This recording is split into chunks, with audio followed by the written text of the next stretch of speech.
It's April 18th, 1942, and a Japanese radar operator spots something impossible on his screen. American bombers. Over Tokyo. But that can't be right. The American fleet was destroyed at Pearl Harbor. American forces are retreating everywhere in the Pacific. Japan controls the seas for 1,000 miles in every direction. There's no way American planes could reach the Japanese homeland. He reports it anyway, and within minutes, air raid sirens are wailing across Tokyo for the first time in the war. Japanese citizens look up and see American bombers flying over their capital, dropping bombs on their factories and military installations. The psychological shock is immediate and total. Wait, if America can hit Tokyo, then maybe Japan isn't as safe as everyone thought it was. Maybe America isn't as broken as the propaganda claimed. This is the story of the Doolittle Raid, one of the most daring missions in military history, and how 80 men and 16 bombers changed the entire course of the Pacific War without firing a single shot in air combat. Let's set the stage properly because you need to understand just how desperate things looked for America in early 1942. Pearl Harbor happened on December 7th, 1941. In one morning, Japan crippled the U.S. Pacific Fleet. 8 battleships were damaged or destroyed. Over 2,400 Americans were killed. It was a devastating blow that shocked the nation and gave Japan naval dominance in the Pacific. But that was just the beginning of America's nightmare. After Pearl Harbor, Japan went on an absolute rampage across the Pacific and Asia. They invaded the Philippines, where American and Filipino forces were fighting desperately but losing ground every day. They took Wake Island after a heroic defense by a tiny garrison of Marines. Furthermore, they invaded Malaya and pushed towards Singapore, Britain's supposedly impregnable fortress in Asia. Moreover, they swept through the Dutch East Indies, securing the oil resources they needed for their war machine. Furthermore, they pushed into Burma, threatening India. Everywhere you looked, Japanese forces were winning. The speed and success of Japanese conquests were stunning. In just a few months, Japan had built an empire stretching from the edge of India to the middle of the Pacific Ocean. They'd captured territory containing hundreds of millions of people and vast natural resources. Their military seemed unstoppable. Their navy controlled the seas. Their army was experienced and aggressive. Their airmen were skilled and fearless. For the first time in modern history, an Asian power was dominating Western colonial powers and doing it decisively. American morale was in the gutter. People were scared. The victories continued to go for Japan, while the defeats accumulated for America. There was real fear on the West Coast that Japan might actually invade California. Cities practiced blackouts. People taped their windows. The government was rounding up Japanese Americans and putting them in internment camps, a shameful overreaction driven by fear and racism. The country needed something, anything, to show that America could fight back. Military leadership understood this. President Roosevelt was pressuring his commanders to take offensive action. Do something, he told them. Hit back at Japan somehow. Show the American people that we're not helpless. Show the Japanese that they're not invincible. The problem was, how? The Japanese home islands were thousands of miles from any American base. The Navy was still recovering from the attack on Pearl Harbor. American forces in the Pacific were desperately trying to hold what they had and were in no position to launch an offensive. Then someone had an absolutely crazy idea. What if we launched bombers from an aircraft carrier to attack Japan? Now, this sounds simple when you say it like that, but it was actually insane.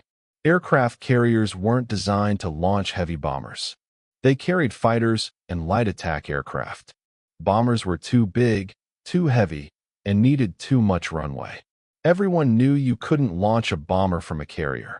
Except maybe, you could if you were willing to try something that had never been done before. The man who would make this impossible mission possible was Lieutenant Colonel James Doolittle. Doolittle was already a legend in aviation circles. He'd been a racing pilot, setting speed records. He'd done pioneering work in instrument flying. Furthermore, he held a doctorate in aeronautics from MIT, so he wasn't just a skilled pilot. He was an engineer who understood the science.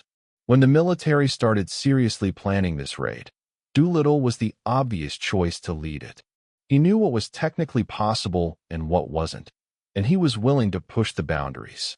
The plan that emerged was audacious to the point of madness. Load 16 B-25 Mitchell bombers onto the USS Hornet, an aircraft carrier. Sail the Hornet to within about 400 miles of Japan. Launch the bombers. The bombers hit targets in Japan, then kept flying west to land in China, which was allied with America and at war with Japan. The crews bail out or land, make their way to safety with help from Chinese forces, and eventually return home. Simple, right? Except for all the ways it could go catastrophically wrong. The first problem was that B-25s had never taken off from an aircraft carrier before. The Hornet's flight deck was only 450 feet long. The B-25 required at least 300 feet of runway to take off under normal conditions, and these conditions were far from normal. They'd be heavily loaded with fuel and bombs. They'd be taking off from a moving ship. There was no margin for error. If a plane failed to get airborne, it would go straight into the ocean and probably kill the crew. If a plane crashed on takeoff, it could block the deck and prevent the other bombers from launching. The second problem was that the bombers couldn't land back on the carrier. They were too big. This was a one-way trip. The plan depended on Chinese cooperation, being able to reach airfields in China, and having friendly forces present to assist. Many things could go wrong. If the planes ran out of fuel before reaching China, the crews would have to bail out over enemy territory or over the ocean. Either way, survival chances were low. Third problem: if the carrier task force were detected before launching the planes, the entire mission would fail. Japanese troops would sink the carriers or force them to retreat. The element of surprise was everything. But sailing an American carrier task force within striking distance of Japan was incredibly risky. If things went wrong, the Navy could lose valuable carriers it couldn't afford to lose. Despite all these risks, the mission got approved. The potential payoff was worth it. Even a small raid on Japan would have an enormous psychological impact. It would boost American morale. It would shock Japan and demonstrate to them that they were vulnerable. And it would send a message to America's allies, especially China, that America was still in the fight. Roosevelt gave the green light. Doolittle started recruiting volunteers and training for the mission. The volunteers were told this would be extremely dangerous. They weren't told where they'd be going or what the mission was, just that it was important and risky. Every single man who was asked to volunteer did so. That tells you something about the quality and courage of these men. Doolittle assembled 80 crew members for the 16 bombers. 5 men per plane: pilot, co-pilot, navigator, bombardier, and gunner. They trained intensively on short takeoffs, low-level navigation, and bombing runs. The training had to be secret. If word leaked about what they were planning, Japanese intelligence might figure it out and prepare defenses. The crews practiced taking off from a runway with markers simulating an aircraft carrier deck. They practiced until they could get those heavy bombers airborne in the shortest possible distance. They stripped everything non-essential from the planes to save weight. Furthermore, they modified fuel systems to carry extra gas. Moreover, they planned their routes and studied their targets. In early April 1942, 16 B-25s were loaded onto the USS Hornet in San Francisco Bay. Sailors and civilians watched these bombers being hoisted onto the carrier deck and wondered what the hell was going on. Bombers don't belong on carriers. Nobody outside the mission knew where they were going or what they planned to do. The Hornet set sail and headed west into the Pacific. A few days later, they rendezvoused with Vice Admiral William Halsey's task force, which included the carrier Enterprise. The combined force turned toward Japan. The plan was to get within 400 miles of Japan before launching. This would provide the bombers with sufficient fuel to reach their targets and still return to China. But on the morning of April 18th, While still 650 miles from Japan, the task force ran into Japanese picket boats. These were small vessels stationed to provide early warning of approaching enemies. The Americans spotted them and sank them, but there was no way to know if they'd gotten off a warning. Halsey and Doolittle had to make a decision. Launch now from farther away than planned, or abort the mission and retreat. Doolittle made the call. Launch now. Every extra mile closer increased the risk to the carriers, but decreased the risk to the bombers. They were already detected, or they weren't. Either way, the mission needed to happen. The bombers couldn't land back on the carrier, so there was no point in keeping them. Launch everything and hit Japan while they still can. The orders went out. Man, the planes. Prepare to launch. The sea was rough that morning. The Hornet was pitching and rolling in heavy swells. The deck crew positioned the first bomber at the very back of the flight deck. Doolittle's plane. He'd lead the mission and take off first. The carrier turned into the wind to give the aircraft maximum wind speed over the deck, which would help with lift. Doolittle ran up his engines to full power. The launch officer gave the signal. Doolittle released brakes, and the B-25 roared down the deck. Everyone watching held their breath. The plane accelerated. It reached the end of the deck. For a heart-stopping second, it looked like it might not make it. Then the nose came up, and the bomber lifted into the air. Doolittle had done it. He'd launched a B-25 from a carrier. Now the other 15 planes had to do the same thing. One by one, they took off. Each takeoff was successful despite the rough seas and heavy loads. Within an hour, all 16 bombers were in the air and headed for Japan. The carriers immediately turned around and headed for safety at maximum speed. The bombers flew west toward Japan at low altitude to avoid radar detection. The crews were tense but focused. They knew they were about to do something historic. They knew the odds of everyone surviving were low. But they also knew this mattered. This would show America and the world that Japan wasn't invincible. Around noon, the coast of Japan came into view. They were really doing this. They were about to bomb the Japanese homeland. The plan called for hitting Tokyo and several other cities. Military targets mostly. Aircraft factories, steel mills, oil refineries, and military installations. The bombers spread out to hit their assigned targets. Doolittle's plane headed for Tokyo. As they approached, they saw the city spread out beneath them, completely unprepared for attack. No fighters came up to intercept them.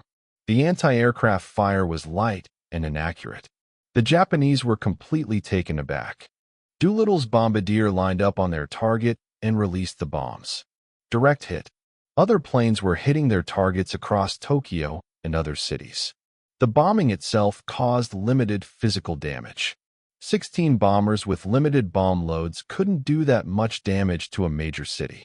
But the psychological impact was immediate and enormous. Air raid sirens were wailing.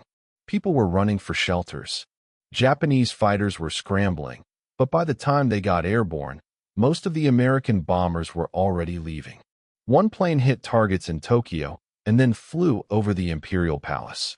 The bombardier could have dropped bombs on the emperor's residence, but orders specifically prohibited this. The Americans wanted to hit military targets, not murder the emperor. This discipline was important. The raid was about demonstrating capability, not terror bombing civilians. The bombers completed their runs and turned west toward China. Now came the hazardous part. They'd launched 650 miles from Japan instead of 400. That meant they had to fly an extra 250 miles on limited fuel. The headwinds were stronger than expected. Fuel consumption was higher than planned. As the bombers crossed the East China Sea, the crews watched their fuel gauges drop and did mental math. Could they make it? Some planes definitely couldn't. They'd have to ditch in the ocean or bail out over China. Darkness was falling. The weather was getting worse. This was turning into a desperate race against fuel and time. One by one, the bombers ran out of options. Some crews crash-landed along the Chinese coast. Others bailed out in darkness over Chinese territory. One plane, critically low on fuel, decided to divert to Soviet territory and landed in Vladivostok. The Soviets, who weren't at war with Japan and didn't want to be, interned the crew for the remainder of the war. They were treated well, but couldn't leave. Of the 16 planes, not a single one made it to the intended airfields in China. All were lost to crash landings, bailouts, or internment, but the crews largely survived. Chinese civilians and military forces rescued many of the downed airmen, often at great risk to themselves. The Chinese people showed incredible courage and hospitality to these Americans who'd struck at their mutual enemy. They hid the airmen from Japanese patrols, fed them, and guided them to safety. The Japanese military, enraged by the raid and by Chinese assistance to the Americans, launched brutal reprisals. They killed an estimated 250,000 Chinese civilians in revenge for helping the Doolittle Raiders. This atrocity is one of the many horrific crimes committed by Japanese forces in China during the war. 3 raiders were killed in crashes or bailouts. Japanese forces captured 8. The Japanese military, in violation of international law regarding prisoners of war, treated these men brutally. They were tortured for information. 3 were executed by firing squad.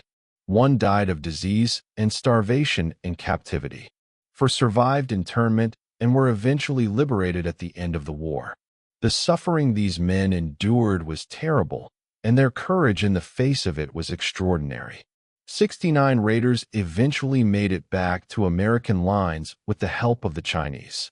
They'd survived bailouts, crash landings, and journeys through Japanese-occupied territory. Doolittle himself, convinced the mission had been a failure because all the planes were lost, expected to be court-martialed upon his return. Instead, he was promoted and received the Medal of Honor. The mission was judged an enormous success despite the loss of all the aircraft. Why was it considered successful if all the planes were lost? Because the physical damage didn't matter. The psychological and strategic impact was what counted. In America, news of the raid caused celebrations in the streets. Finally, America had struck back. Finally, someone had hit Japan. Morale surged. People believed again that America could win this war. The boost to American morale was exactly what Roosevelt and military leadership had hoped for. In Japan, the impact was even more profound. Japanese propaganda had told civilians that the home islands were safe, that American forces were beaten, and that Japan was invincible. Now American bombers had flown over Tokyo in broad daylight and dropped bombs on the capital. The emperor himself had been in danger. The myth of invincibility was shattered. If Americans could bomb Tokyo, what else could they do? Japanese civilians started to fear that maybe this war wasn't going as well as they'd been told. Japanese military leadership was humiliated and enraged. How did American bombers reach Japan? Where did they come from? At first, they couldn't figure it out. They assumed the planes must have come from a base in China, which meant China had allowed American bombers to operate from Chinese airfields. This assumption led to the brutal reprisal campaign against Chinese civilians. Eventually, Japanese intelligence figured out the bombers must have launched from carriers, but that knowledge came too late to prevent the strategic consequences. Admiral Stroke Yamamoto, who'd planned the Pearl Harbor attack, understood immediately what the Doolittle raid meant. American carriers could strike Japan. The home islands were vulnerable. Japan needed to destroy those carriers before they could launch more raids. This led directly to Yamamoto's decision to draw out the American carrier fleet and destroy it in a decisive battle. That battle would be Midway, and it would prove to be a catastrophic defeat for Japan, turning the tide of the entire Pacific War. This is crucial to understand. The Doolittle raid not only boosted morale, it directly influenced Japanese strategy in ways that led to their defeat. Yamamoto felt he had to eliminate the threat of American carriers. He pushed for the Midway operation even though some in Japanese leadership thought it was too risky. At Midway in June 1942, just 2 months after the Doolittle raid, Japan lost 4 fleet carriers, many of their best pilots, and the strategic initiative in the Pacific. They would never fully recover from Midway. And Midway happened partly because of decisions made in response to the Doolittle raid. There's also the impact on Japanese resource allocation. After the raid, Japan had to maintain a larger number of fighters and anti-aircraft guns in the home islands for defense. These were resources that couldn't be used at the front lines.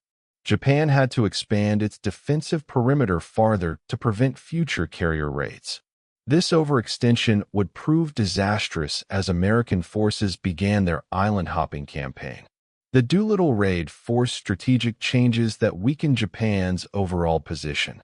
Let's talk about what this mission represented in terms of innovation and daring. The conventional wisdom said you couldn't launch bombers from carriers. Doolittle proved you could. The conventional wisdom said that attacking Japan was impossible with the forces available. Doolittle proved it was possible. This willingness to challenge assumptions and try innovative approaches was characteristic of the American war effort, and it gave America advantages that more rigid thinking couldn't match. The raid also demonstrated something important about American military culture. Junior officers and enlisted men were trusted with initiative and responsibility. Doolittle was a lieutenant colonel, not a general. The crews were mostly young men in their 20s. They were given a critical mission and trusted to execute it. That trust was repaid with skill and courage. This bottom-up approach, where people at all levels can make decisions and take action, differed significantly from the more hierarchical Japanese and German militaries. Think about the technical challenges overcome. Engineering bombers to take off from carriers. Training crews to execute a mission with so many variables. Coordinating naval and air operations across thousands of miles of ocean. Planning escape routes through hostile territory. Every aspect of the raid required solving problems that had never been solved before. The success of the mission stemmed from Americans' willingness to tackle challenging issues and find solutions. The courage of the men involved cannot be overstated. They volunteered for a mission they knew would be extremely dangerous. They flew into enemy territory knowing they probably couldn't make it back. When things went wrong, and they had to bail out over unknown territory, they didn't give up. They survived, evaded, and fought their way to safety with the help of the Chinese. The ones who were captured endured torture and death with courage. These were ordinary Americans who did extraordinary things because their country needed them to. The Chinese civilians and soldiers who assisted the raiders also deserve enormous credit. They risked their lives and their families to help American airmen they'd never met. When the Japanese launched reprisal operations, the Chinese people suffered horribly. 250,000 civilians died because they'd helped Americans. That sacrifice should never be forgotten. The Doolittle raid succeeded partly because Chinese people were willing to help at tremendous cost to themselves. After the war, the Doolittle Raiders became a legendary brotherhood. They held reunions every year and had a tradition involving a bottle of cognac from 1896, the year of Doolittle's birth. The bottle had cups with each Raider's name on it. At each reunion, they'd toast their absent friends. When there were only 2 Raiders left, they were supposed to open the bottle and make a final toast. The last reunion where they could do this was in 2013. The tradition and brotherhood of the Raiders became symbolic of a certain kind of American heroism. But what does the Doolittle raid teach us beyond the immediate historical facts? First, it shows the power of psychological warfare. The physical damage from the raid was minimal. Maybe a few dozen people killed, some buildings damaged. But the psychological impact changed the course of the war. Sometimes, showing that something can be done matters more than how much damage you actually do. Japan thought America was broken and helpless. The raid proved them wrong, and that changed everything. Second, it demonstrates the importance of morale in war. The American people needed hope in early 1942. They needed to believe that fighting back was possible. The Doolittle raid gave them that hope. Never underestimate how much morale matters in any long struggle. People need to think they can win, or they'll give up. The raid kept America in the fight psychologically when things looked darkest. Third, It shows the value of innovation and unconventional thinking. Everyone knew you couldn't launch bombers from carriers. Doolittle did it anyway. When you face impossible problems, sometimes you need to question the assumptions about what's possible. Perhaps the impossible is simply something that nobody has yet figured out how to do. The willingness to try new approaches and challenge conventional wisdom can create opportunities that didn't exist before. Fourth, it illustrates how strategic decisions are often about forcing your opponent to make mistakes. The Doolittle raid forced Japan to respond. Their response, pushing for the Midway operation, led directly to a catastrophic defeat. Sometimes you win not by being perfect, but by making your opponent choose between bad options. The raid put Japan in a position where it felt it had to act, and its action hurt it badly. Fifth, it reminds us that courage and sacrifice matter. The raiders knew they probably wouldn't all survive. They did the mission anyway. The Chinese people who helped them knew the Japanese would take revenge. They helped anyway. That kind of courage and willingness to sacrifice for something larger than yourself is what wins wars and changes history. You can't buy that or manufacture it. It comes from people who believe in something worth fighting for. The Doolittle raid was a pinprick in military terms. 16 bombers carrying a few tons of bombs each. The Japanese military laughed it off publicly, claiming minimal damage and attributing it to an American desperation move. But privately, Japanese leadership was shaken. The raid exposed their vulnerability. It showed that American carriers could strike Japan. It demonstrated American capability and determination. And it set in motion a chain of events that led to Japanese defeat. Japan thought America was broken after Pearl Harbor. They thought the American spirit was crushed and the American military was helpless. The Doolittle raid shattered that illusion. 80 men and 16 bombers showed that America was very much still in the fight. They proved that innovation, courage, and determination could overcome seemingly impossible odds. They changed the trajectory of the Pacific War with one daring mission that everyone said couldn't be done. The raiders came from all over America. Different backgrounds, different regions, different stories. What they shared was the courage to volunteer for something dangerous and important. They represented the best of what America could be when challenged. They didn't seek glory or fame. Furthermore, they just did their job in impossible circumstances and did it well. That's the kind of heroism that matters most, not seeking the spotlight, but doing what needs to be done when it matters. James Doolittle went on to become a lieutenant general and one of the most important air commanders of World War II. But he always said the raid that bore his name was about the crew members who executed it, not about him. He never forgot the men who were captured and executed by the Japanese. He never forgot the Chinese civilians who died, helping his crews escape. Furthermore, he carried that burden for the rest of his life. That kind of leadership, that takes responsibility and remembers sacrifice, is what makes the difference between good commanders and great ones. The lesson for Japan was clear, but it was learned too late. Don't underestimate your enemy. Don't assume that early success means ultimate victory. Don't believe your own propaganda about invincibility. America after Pearl Harbor was wounded but not broken, angry but not defeated, down but not out. The Doolittle raid was proof that America could fight back and would keep fighting no matter what it took. Japan missed that lesson and continued to make the same mistake of underestimating American determination until it ultimately cost them everything. If this story of 80 brave men changing the course of history inspired you, if it showed you that impossible is often just another word for difficult, if it reminded you that courage and innovation can overcome overwhelming odds, then hit that like button right now. Subscribe to this channel because we're bringing you the stories of real heroes who accomplished the impossible, the missions that changed history, and the moments when courage made all the difference. You won't want to miss what's coming next. Thanks for watching, and remember, the most important victories often come when you dare to try what everyone says can't be done.